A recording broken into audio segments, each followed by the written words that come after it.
Si comme moi vous avez un gros bac d'alt, vous devez sûrement paniquer chaque matin quand vous vous levez et que vous regardez l'étendue des dégâts en ce moment. Heureusement, il y a un projet qui continue de performer et qui personnellement a sauvé littéralement la totalité de mon wallet. Cette crypto, c'est Hyperliquid, vous l'avez vu dans le titre, et justement dans cette vidéo, on va essayer de comprendre pourquoi elle est aussi forte et surtout pourquoi j'ai posé la maison dessus.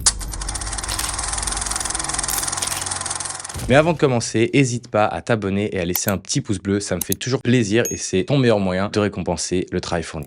Mais alors, Hyperliquid, c'est quoi? Eh ben, c'est tout simplement un échange décentralisé. Quelque chose d'assez populaire dans la crypto, car on a tous cet esprit en nous de décentralisation. Eh bien, les exchanges sur lesquels vous pouvez trader, comme Binance, Bybit ou BitGet, sont des échanges décentralisés. Ils ont le pouvoir sur vos tokens. C'est la différence avec Hyperliquid, qui utilise réellement la blockchain. Vous pouvez trader et faire pratiquement tout ce que vous feriez sur un échange traditionnel, mais tout ça en restant propriétaire et maître de vos tokens. Un échange décentralisé, ça vous permet aussi de rester anonyme. Il n'y aura jamais un échange décentralisé digne de ce nom qui va vous demander un KYC, donc Know Your Customer. C'est le moment sur BitGet ou sur Binance où vous devez envoyer votre passeport et que donc vous perdez votre anonymat. C'est comme DYDX ou Uniswap, des plateformes un peu plus connues. Sauf que là, Hyperliquid vient et met un standard de qualité bien plus haut. Avant de rentrer dans les détails, on va essayer de voir un petit peu l'histoire d'Hyperliquid. Ça a été fondé par quelqu'un d'un peu bizarre du nom de Jeff Yan, qui lui s'est lancé en crypto seulement en 2018 lorsqu'il a découvert Ethereum.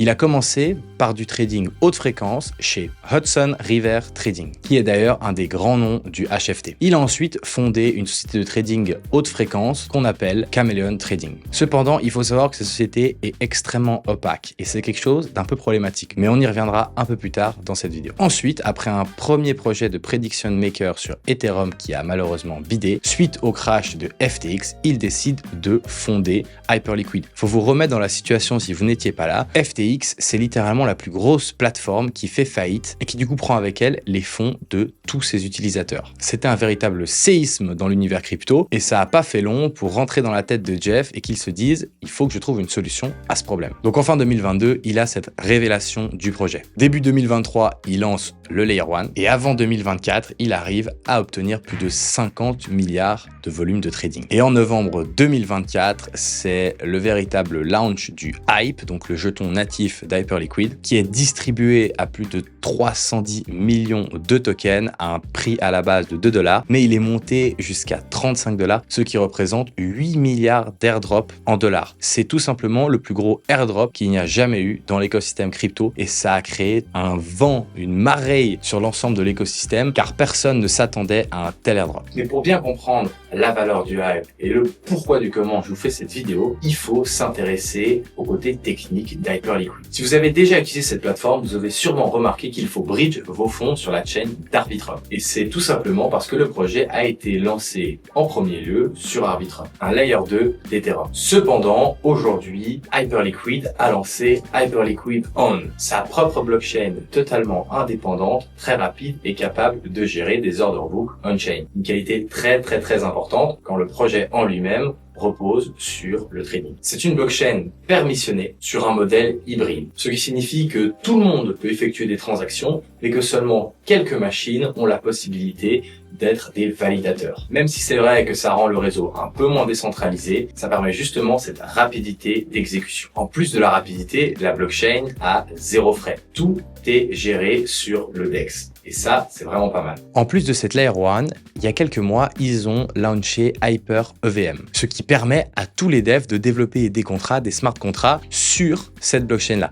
C'est vraiment ce qui fait d'elle une vraie blockchain utilisable au même titre que Solana ou Ethereum. Hyper EVM, c'est tout simplement une copie de EVM de base, celui d'Ethereum, Ethereum Virtual Machine, sauf que c'est fait pour être plus scalable, plus rapide et donc plus adapté à cette utilisation sur du trading. Et justement, ce fameux Hype, c'est le token natif de cette blockchain. D'ailleurs, du côté de ce token et de sa tokenomics, c'est un point très important. Et là, vous allez voir, c'est assez exceptionnel. Déjà, comme je vous avais dit, il n'y a pas de frais on-chain pour le trading. Cependant, sur le DEX, il est tout de même utilisé comme frais. Et ça, c'est pas mal, justement, pour potentiellement burn, réduire la supply et donc pour faire gagner de l'argent aux holders de Hype. En plus de ça, il est également utilisé pour pour le stacking pour la sécurité du réseau, pour la gouvernance et aussi pour certains accès à des features VIP qui viendront avec le temps. Je vais pas vous mentir, concernant la gouvernance, ça reste un peu flou. En tout cas, personnellement, j'ai pas réussi à trouver toutes les informations. Mais bon, vu la qualité du projet, j'espère et je pense que ce sera fait correctement. Du côté de la tokenomics, on est sur une supply totale de 1 milliard de tokens avec déjà 310 millions distribués justement lors de l'airdrop dont je vous parlais juste avant. Ce qui veut donc dire 31% de la supply. Pour le reste, on est sur 15% pour développer la fondation et son écosystème, 23,8% pour les core contributeurs, donc ça c'est les gens qui ont aidé, qui ont financé le projet au début, c'est normal, 38,9% pour récompenser les acteurs de l'écosystème, comme par exemple les récompenses pour les validateurs, le staking, etc. Et enfin 0,3% pour des subventions communautaires. Franchement, c'est une tokenomics qui est ultra fair. On est sur 70% de la totalité des tokens qui sont pour l'écosystème et la communauté. Pour en avoir vu des tonnes des tokenomics durant ce bullrun, eh bien c'est vraiment pas mal. En plus de ça, et c'est d'après moi le point le plus important lorsqu'on fait l'analyse de ce token, il y a des gros mécanismes de buy and burn. En fait, tous les frais et l'argent que l'exchange va gagner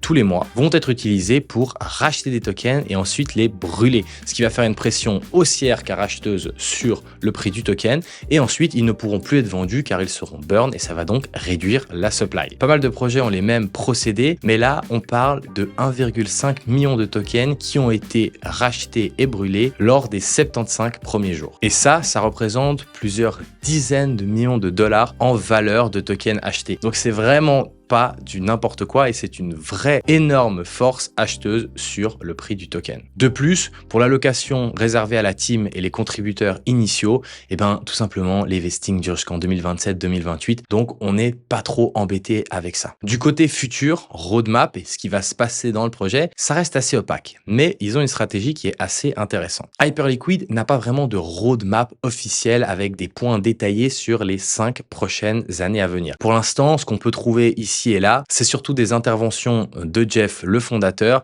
qui nous dit quelques objectifs et quelques prochaines features qui vont arriver. Comme par exemple une app mobile, même si franchement j'en doute, car réussir à faire une app qui est acceptée par App Store pour trader sans KYC, ça va être quand même compliqué. Ou encore d'autres news comme par exemple supporter l'USDC nativement sur Arbitrum, mais on en a vraiment plus besoin étant donné qu'ils ont créé leur propre blockchain. À part ça, c'est à peu près tout. Mais ce qu'il faut bien se rendre compte, c'est que Hyperliquid choisit, et jusqu'à maintenant ça a porté ses fruits, d'avoir une approche moyen terme sur le marché et sur son futur. Au lieu de créer des objectifs à 1, 2, 3, 4 ans, alors que le marché crypto évolue énormément et qu'ils sont très souvent obsolètes, eh bien ils fixent des objectifs pour les prochains mois. Ils parlent pas trop, mais ils travaillent à la place. Et ça, personnellement, je trouve que c'est de nouveau un point positif. Ce qu'il faut bien comprendre, c'est que si Hyperliquid devient le Binance de ce cycle, on pourrait s'attendre à avoir un hype à plusieurs centaines de dollars. Maintenant, je vais être honnête avec vous, je ne pense pas que ce sera le cas, car les gens seront toujours plus enclins à choisir la facilité et donc d'aller sur un exchange traditionnel. Ça reste plus compliqué d'aller sur Hyperliquid. Mais bon, il faut pas perdre espoir et peut-être que on pourrait avoir de grosses performances, surtout avec la folie des cryptos. Malheureusement, un projet ne peut pas être parfait et je me dois de vous faire aussi part des critiques et des points noirs qu'il y a sur ce projet pour que vous puissiez faire votre propre décision d'achat ou de vente comme d'habitude. Tout d'abord, un des problèmes que pas mal de gens soulèvent, c'est qu'on ne comprend pas trop la motivation des founders. En effet, leurs tokens sont lock jusqu'à un bon petit moment et ils recevront la plupart en 2027-2028. Et d'ici là, le bull run sera très sûrement terminé. Et ça, ils le savent très bien. Et ça, même si ça peut être contré avec 2-3 arguments comme le fait qu'ils peuvent gagner de l'argent d'autres manières avec cette plateforme, bah ça a quand même suscité des critiques et des doutes. Comme je vous le disais au début, Jeff, le fondateur, avant, il avait une entreprise de market making en crypto. Et donc, certains disent qu'il aurait lui-même, grâce à ses connaissances, fait du market making et donc du wash trading, pas du vrai trading en fin de compte sur sa plateforme, afin de gagner le plus de points possible, car c'était comme ça qu'on faisait pour farmer l'airdrop, et ensuite avoir une énorme allocation lors de l'airdrop. Et ça pourrait justement expliquer le pourquoi du comment Hyperliquid a autant explosé lors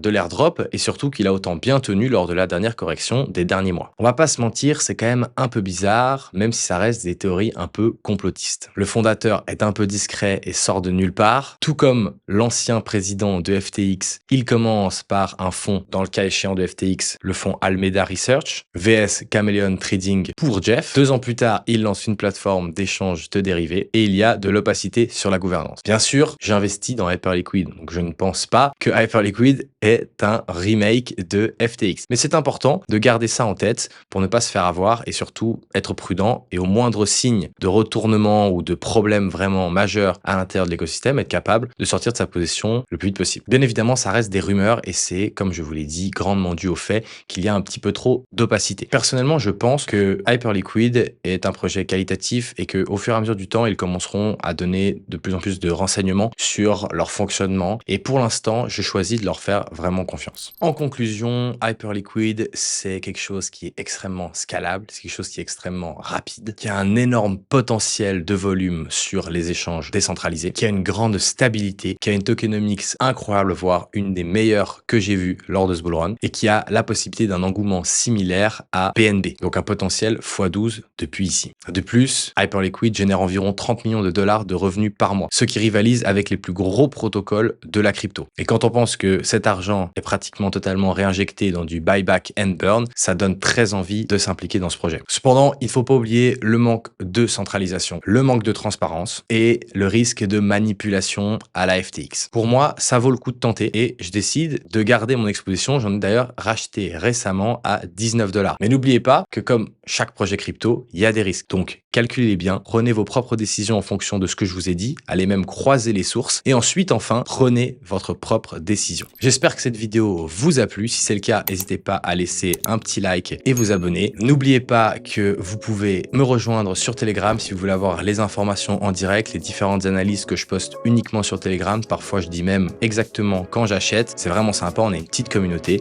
J'espère que cette vidéo vous a plu. C'était Arthur.